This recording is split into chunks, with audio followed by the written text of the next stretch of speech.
ఆంధ్రప్రదేశ్ మాజీ ముఖ్యమంత్రి వైఎస్ జగన్మోహన్ రెడ్డిపై అమలాపురం ఎమ్మెల్యే ఐతా బత్తుల ఆనందరావు నిప్పులు చెరిగారు. విద్యుత్ రంగంలోనే ఏపీని అప్పుల పాలు చేసింది మాజీ సీఎం జగన్మోహన్ రెడ్డియే అని ఆయన మండిపడ్డారు. జగన్ తీసుకున్న నిర్ణయాల వల్ల విద్యుత్ కోసం తీసుకున్న అప్పులు 1,29,000 కోట్ల రూపాయలు అని, ఆయన తీసుకున్న అనాలోచిత నిర్ణయాల కారణంగానే నేడు గడ్డు పరిస్థితులు వచ్చాయని అన్నారు.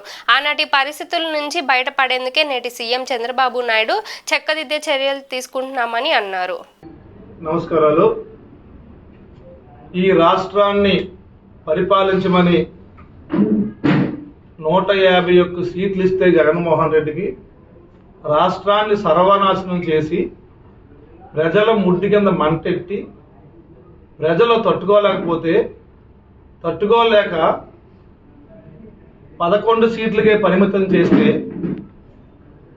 ఎందుకు నన్ను 11 సీట్లు ఇచ్చారు అన్నది ఆత్మ పరిశీలన చేసుకోకుండా 2019-24 మధ్యలో జగన్మోహన్ రెడ్డి చేసినటువంటి ఏదైతే దుర్మార్గాలు, తప్పులు, అవినీతి, అక్రమాలు ఉన్నాయో వాటిని ఈవేళ 6 నెలల ప్రభుత్వంలో కూటమి ప్రభుత్వం చేసినట్టుగా జగన్ ఈవేళ మాట్లాడుతున్నాడంటే, జగను కార్యకర్తల నాయకులతో కార్యక్రమాలు చేపిస్తున్నాడంటే చాలా సిగ్గుసేటు.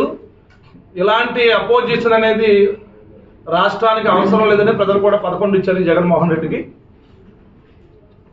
ఈరోజు 6 నెలల్లోనే జగన్మోహన్ రెడ్డి గారు విద్యుత్ ఛార్జీల మీద తన నాయకులతో మంది మార్పులతో ధర్నాలు చేపిస్తున్నాడు.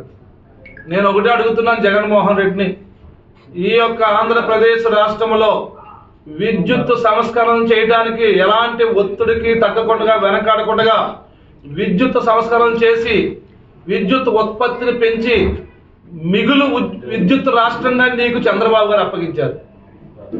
అలాగే 5 సంవత్సరాలు 14-19లో విద్యుత్ ఛార్జీలు పెంచకుండా 24 గంటల కరెంటు గృహాలకి, వ్యాపారాలకి, ఇండస్ట్రీస్కి, రైతులకి చంద్రబాబు గారు ఇస్తే నీ గవర్నమెంట్లో నువ్వు చెత్త పాలన చేసి ఆ చెత్త పాలనలో ఈ రాష్ట్ర ప్రజల మీద 2019-24లో 1,29,000 కోట్లని నువ్వు భారం పెట్టావు. నువ్వు ఇది ఎలా కూడా చెప్తున్నావు చూసుకో. నువ్వు అంటే ప్రజలకి చెప్పాల్సి ఉంది. ఇప్పుడు నీలాంటి దుర్మార్గాలు, అబద్ధాలు, అసత్యాలు ప్రచారం చేసేసి మళ్ళా ఏదో ప్రజలు నమ్మించారని నువ్వు అనుకుంటే చూస్తూ ఊరుకునే ప్రసక్తి లేదు. అందుకే ఈ జగన్మోహన్ రెడ్డి వినియోగదారులపై విద్యుత్ ఛార్జీలు పెంచిన భారం 2019-24 మధ్యలో 32,166 కోట్ల రూపాయలు పెంచావు నువ్వు. దీని మీద సవాళ్ళకి రా, నీకు సిగ్గుంటే దీని మీద పత్రం తీ, బయటకు తీ, నువ్వు పెంచిన సజ్జలన్నీ కూడా ఇవి ప్రజలు నమ్మిందనుకుంటున్నావు. నువ్వు 32,000 కోట్లు ఇది నువ్వు పెంచినటువంటి ఛార్జీలు 5 సంవత్సరాల్లో. అలాగే విద్యుత్ సమస్యలపై అప్పులు చేసావు నువ్వు. ఎన్ని అప్పులు చేసావు నువ్వు? 49,596 కోట్ల రూపాయలు అప్పులు చేసావు నువ్వు. అంటే మొత్తం 81,768 కోట్ల రూపాయలు 2019-24 మధ్యలో విద్యుత్ వ్యవస్థ మీద నువ్వు అప్పుల రూపంలో, ఛార్జీల రూపం మీద పెంచి ఈ రాష్ట్ర ప్రజల మీద, ఈ రాష్ట్ర భవిష్యత్తు మీద భారం వేసి విద్యుత్ సంస్థల్ని అంధకారం పెట్టినటువంటి నువ్వు సిగ్గు లేకుండా ఇవాళ మన ధర్నాలు చేపిస్తావా? అసలు నీకు అసలు మానవత్వం, మంచితనము, ఆత్మ పరిశీలన నీకు ఎవరో ఉందా?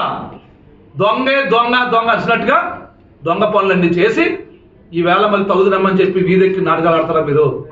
అందుకేనా ఇదిగో ఇదంతా నువ్వు చేసినవన్నీ కూడా అక్కడ పత్రాలు ఉన్నాయి, సాక్ష్యాలతో ఉన్నాయి. నీ నిర్ణయాలు, నీ జీవోలు, నువ్వు పెంచిన ధరలు, నువ్వు తీసుకున్నటువంటి సంతకాలు అన్నీ అక్కడ ఉన్నాయి. రా తీద్దాం రా. అంతేగాని ప్రజల దగ్గర వచ్చి ప్రజలను రెచ్చగొడదాము, ప్రజలు మళ్ళీ నమ్మిద్దాము, అబద్ధాలు చెప్దాము, అసత్యం చెప్దామంటే ఈ రాష్ట్ర ప్రజలు మరొకసారి నమ్మటానికి సిద్ధంగా లేరు. నేను ఒకటి చెప్తున్నాను జగన్మోహన్ రెడ్డి, మళ్ళీ చరిత్రలో ఈ ప్రజలు నీకు ఓటు వేయటానికి భయపడిపోతున్నారు. కానీ నీకు ఓటు వేసే ప్రసక్తే లేదు నీకు నీ పార్టీకి అని వాళ్ళు నీకు హెచ్చరిస్తున్నాను నిన్ను. అలాగే ఇంకా చెప్పాలనుకుంటే స్వల్పకాలిక విద్యుత్ కొనుగోలులో నీ వల్ల నష్టం 2,691 కోట్లు ఉంది. అలాగే ఏడాదికి 7,000 మెగావాట్ల సోలార్ పవర్కి నష్టం వచ్చింది నీ వాళ్ళు నువ్వు ఏర్పాటు చేయకపోవడం వల్ల. అలాగే అప్పులపై వడ్డీ, నువ్వు చేసిన అప్పులపై వడ్డీ 10,000 కోట్లు 10,892 కోట్ల రూపాయలు నువ్వు చేసినటువంటి ఈ అప్పుల మీద, ఈ సంస్థ అప్పుల మీద వడ్డీగా ఈవేళ చంద్రబాబు నాయుడు గారు, పవన్ కళ్యాణ్ గారు, లోకేష్ గారు, బీజేపీ ఈ కూటమి ప్రభుత్వం ఇవాళ చెల్లించాలి. ఈవేళ ఇది నీ యొక్క చెత్త పరిపాలన, నీ అసమర్థ పరిపాలన. నీకు పరిపాలన చేతకాక నిన్ను చిత్తుగా ఓడించారు. భారత రాజ్యాంగం అమల్లోకి వచ్చిన తర్వాత లక్షల మెజార్టీ ఎప్పుడు ఎమ్మెల్యేలకు రాలేదు. వచ్చింది అంటే దానికి కారణం చెత్త పాలన చేశావు కాబట్టి, ఇలాంటి తప్పుడు పాలన చేశావు కాబట్టి అంత మెజార్టీ ప్రజలు ఈ యొక్క కూటమిని వాళ్ళు గెలిపించారు ఈవేళ. అలాగే నువ్వు చేసిన సర్వనాశనం నుంచి, నువ్వు చేసినటువంటి ఈ అప్పుల నుంచి, నువ్వు పెంచిన ఈ వడ్డీల నుంచి, నువ్వు తీసుకున్న ఈ చెత్త నిర్ణయాల నుంచి తిరిగి మళ్ళీ ఈ రాష్ట్రాన్ని కాపాడగలిగే నాయకుడు సత్తా కేవలం చంద్రబాబు గారికి మాత్రమే ఉందని ప్రజలు నమ్మారు కాబట్టి నిన్ను చిత్తుగా ఓడించి 11 సీట్లు నేను పరిమితం చేశారు. అది కూడా నీకు వచ్చి ఉండే కాదు, నీకు లక్కీగా వచ్చినాయి. అది వేళ నీ స్థితి, నీ పార్టీ స్థితి, నీ యొక్క భవిష్యత్తును కూడా తెలియజేసుకుంటూ, అలాగే డిస్కీములు, ఏపీ డిస్కీములు, అలాగే ఏపీపీ డిసిఎల్ నిర్వహణ వైఫల్యంలో నువ్వు తీసుకున్న చెత్త పాలన వల్ల 9,618 కోట్లు నష్టం వచ్చింది రాష్ట్ర విద్యుత్ సంస్థలకి. అలాగే జెన్కో ప్లాంట్లో విద్యుత్ ఉత్పత్తి తగ్గించడం వల్ల 3,135 కోట్లు నష్టం వచ్చింది.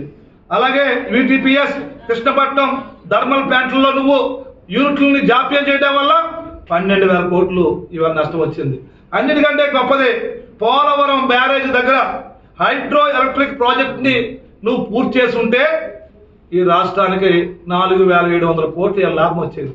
అది నువ్వు అసమర్థుడు కాబట్టి, నువ్వు కట్టలేవు కాబట్టి, నీకు చేత కాదు కాబట్టి దానివల్ల సుమారు 4,737 కోట్లు నీ వల్ల నష్టం వచ్చింది. మొత్తానికి